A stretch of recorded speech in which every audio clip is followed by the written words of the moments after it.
बिस्मिल्लाहिर्रहमानिर्रहीम, अस्सलाम वालेकुम। क्या 500 रुपए लीटर पेट्रोल आपकी तकदीर है या किसी की नाअहली का इनाम आपको दिया जा रहा है? हुकूमत कहती है कि जंग लगी है, दुनिया में तेल महंगा है। हुकूमत का ये कहना किस हद तक सच है, आज इसको थोड़ा सा एनालाइज करते हैं और आपको दिखाऊंगा कि कैसे पड़ोसी ममालिक में पेट्रोल सस्ता और पाकिस्तान में उसी पेट्रोल को आग लगी हुई है।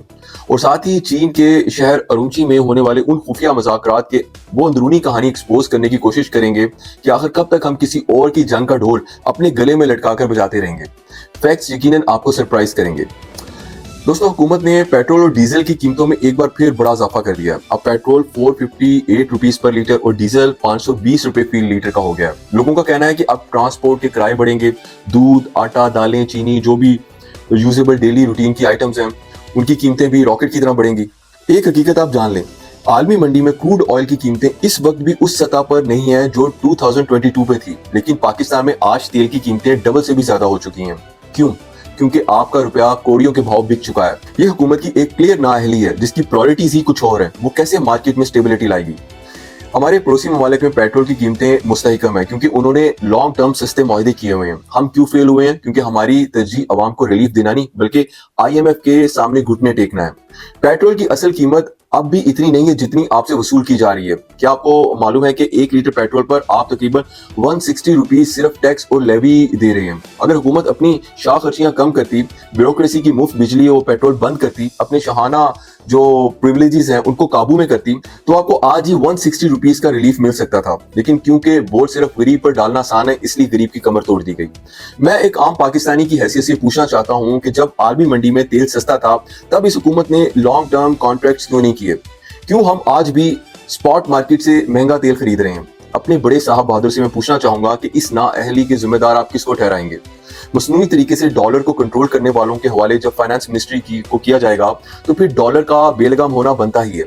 इसकी सजा रुपए की बेकदरी और महंगे पेट्रोल की सूरत में गरीब आवाम को भुगतना पड़ेगी। अब तो यहाँ आलमी जंग का ढिंडोरा पीटने वालों को हम ये कह सकते हैं कि आप हमें बेवकूफ समझना छोड़ दें। ये कोई आलमी जंग नहीं, ये एक इंतजामी जंग है जिसमें ये हुकूमत बुरी तरह हार चुकी है। ये नाअहली की इंतहा है कि 11 अरब रुपए का लग्जरियस जहाज खरीदने वाली हुकूमत अभी तक तेल के स्टोरेज कैपेसिटी ही नहीं बना सकी कि सस्ता तेल को हम स्टोर करके वहां रख सकें और जो इमरजेंसी की सूरत में काम आ सके। जिस तरह अब इमरजेंसी है तो वो अगर तेल हमने स्टोर किया होता तो आज हमारे काम आता। दूसरी खबर यह कि पाकिस्तान और अफगानिस्तान यानी तालिबान हुकूमत के दरमियान अमन मुज़ाकरात शुरू हो गए हैं। ये बातचीत चीन के शहर अरुंची में हो रही है जहां चीन मीडिएटर बन रहा है दोनों कंट्रीज के बीच में, और दोनों मुल्कों के दरमियान सरहद पर लड़ाई और दहशतगर्दी की मसाइल हल करने की कोशिश की जा रही है। कहा जा रहा है कि अगर ये मुज़ाकरात कामयाब हुए तो सरहद पर अमन हो सकता है और तजारत भी बेहतर होगी। अब जरा इस जरूरत की तरफ आते हैं जिसकी वजह से चीन ने पाकिस्तान और अफगान तालिबान को एक मेज पर मुज़ाकरात के लिए बैठाया। चीन का डर, चीन को पाकिस्तान की सिक्योरिटी पर अब सिफर भरोसा है। CPEC के कारकुनों पर हालिया हमलों ने बीजिंग को हिला कर रख दिया है। चीन अब खुद गारंटर बन रहा है क्योंकि उसे पता है कि पाकिस्तान की फॉरेन पॉलिसी काफी कंफ्यूज्ड है। पाकिस्तान ने अफगानिस्तान के अंदर जो फजाई हमले किए वो एक बहुत बड़ी डिप्लोमेटिक फेलियर है या उसे आप एक स्ट्रेटेजिक मिस्टेक कह सकते हैं। आपने एक ऐसे पड़ोसी को दुश्मन बनाया है जिसके साथ आपकी हजारों किलोमीटर लंबी सरहद मिलती है। क्या हमने अमेरिका की जंग से अभी तक कुछ नहीं सीखा? ये हमले गैर जरूरी थे क्योंकि मुज़ाकरात की टेबल पर बात हो सकती थी, मसाइल को डिस्कस किया जा सकता था, कोई सोल्यूशन निकाला जा सकता था, लेकिन एडवेंचर के शौक ने हमें वहां खड़ा किया जहां आज हम तन्हा हैं। हमारी फॉरेन पॉलिसी इस वक्त एडहॉक बुनियादों पर चल रही है।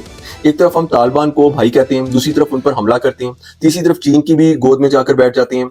ये डबल बल्कि ट्रिपल गेम अब एक्सपोज हो चुकी है।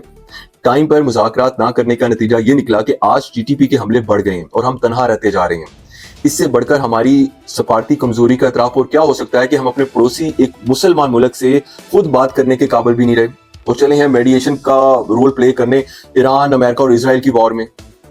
इन दोनों खबरों को एक साथ रखकर देखें तो अंदरूनी तौर पर एक माशी तबाही और बैरूनी तौर पर सफारती नाकामी। हुकूमत पेट्रोल महंगा करके गरीब की कमर तोड़ रही है लेकिन अपनी भरी जेबें खाली करने का ख्याल नहीं आया इनको, और चीन में मुज़ाकरात करके अपनी बची खुची साख बचाने की कोशिश कर रही है।